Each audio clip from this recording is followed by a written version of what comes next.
Hi everybody, welcome to another edition of the Sunday Drive. The Sunday Drive is sponsored by Midtown Mattress and Home Furnishings in beautiful downtown Lindsay. Midtown Mattress has so much more than mattresses though. They have home furnishings, home decor, and they recently started carrying Ashley furniture. So next time you need something for your home, head to Midtown Mattress in downtown Lindsay. Today we are going on a Sunday Drive with Bill Baker. Bill is the president of the Sturgeon Point Golf Club, and they're celebrating their 125th anniversary this year. That's so exciting. So we're going to talk about that. We're going to talk about the history of the club, as well as a wooden sticks tournament that they have coming up in the next few weeks. So sit back, relax, and enjoy this edition of the Sunday Drive.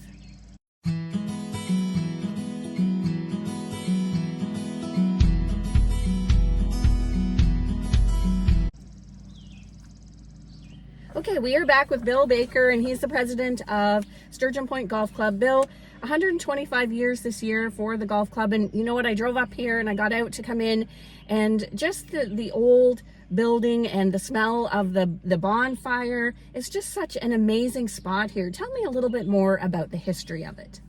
Yeah, well, the club dates back to 1899, and the village of Sturgeon Point was incorporated in that year, and so the course became part of that. It was the Flavel family that were merchants in Lindsay and cottaged in Sturgeon Point that developed the golf course. So J.D. Flavel was an avid golfer and built the golf course. The golf course was then passed on in a trust to and in perpetuity to be used as a sporting venue, but it's been golf ever since. And yeah, so that's it dates right back to the Flavel family. In fact, as president, I report to a board of trustees at Sturgeon Point that manage the golf course and the sailing club and the other facilities that are associated with the village. So the 125th anniversary this year, what kinds of things are you going to be doing to kind of celebrate that? Well, the big thing is next week when we have the Wooden Sticks golf tournament.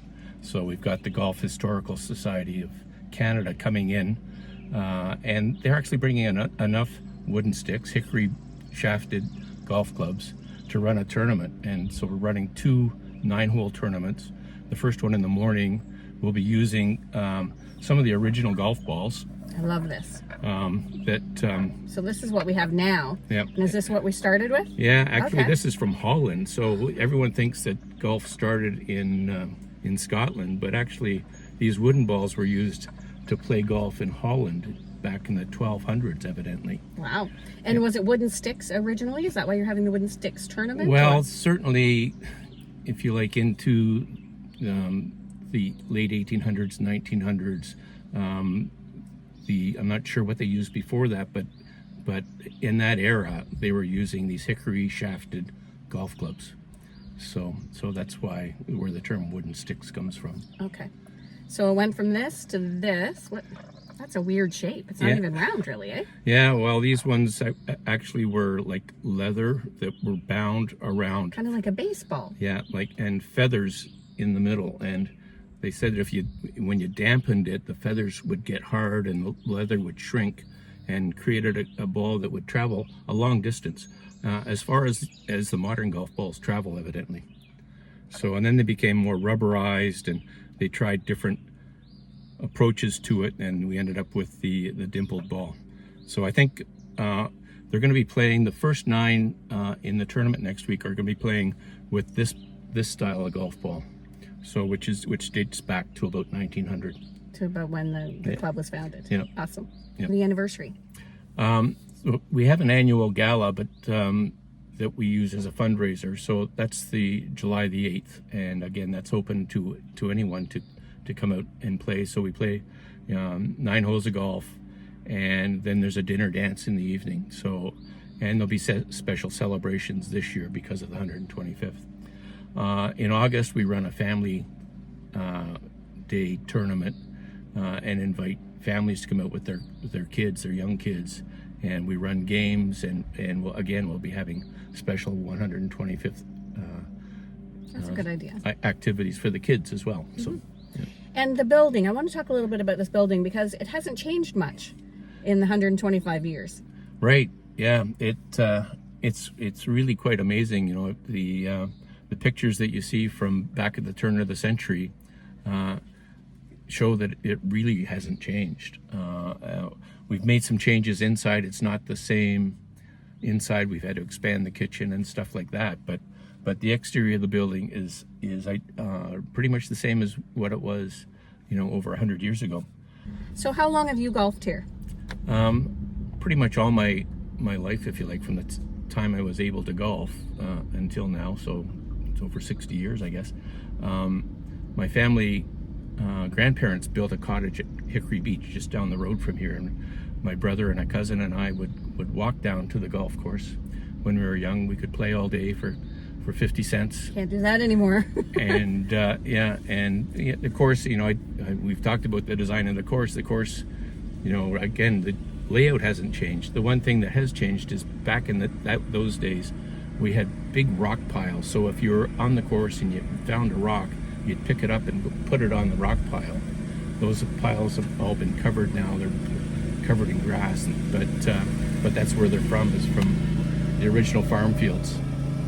So let's talk a little bit about the design of the golf course and how it's changed, or has it changed over the years? Well, there's been some changes to it. Interesting, the Flavels, I've read a couple of different accounts, if you like, but the course was designed in the 1920s by a fellow by the name of Robbie Robinson, who became actually a pretty famous golf course designer into the 1950s. In the 1920s, he was still in school at the Guelph Agricultural School, and got hired by the Flavels to come out and design this golf course. Wow. And so that's the original design. The layout really hasn't changed too much. About 20 to 30 years ago, we had someone come in to update the design of the course. And the first and second holes, which run along the lake, he said we weren't taking advantage of the lake as much as we should have. Yeah, and it's such a beautiful setting. Yeah, so he moved the greens over towards the lake to take more advantage of that setting. Good idea. We also updated the sixth hole, which runs along Sandy Point Road. That was the major change that was done to the golf course from a design perspective. About 5 years ago, just around pre-COVID, we had a new irrigation system put in and spent almost $400,000 on that. And that's really improved the conditions of the golf course. So the course has become really, really popular because it's in such great condition. So that's been great. How many members do you have? And, you know, I think it appears anyways that this club has kind of like a cult following. And I think it's because of the combination of the, you know, the history of it and the location and all of that kind of thing. Yeah, so there's about 250 members right now, which I understand from our manager is really good. It's probably, you know, one of the top courses, 9-hole courses with respect to membership. We're semi-private, so which means that you can be a member, but you can also come and pay as you play. So we get a lot of people just coming to golf at the course without being a member.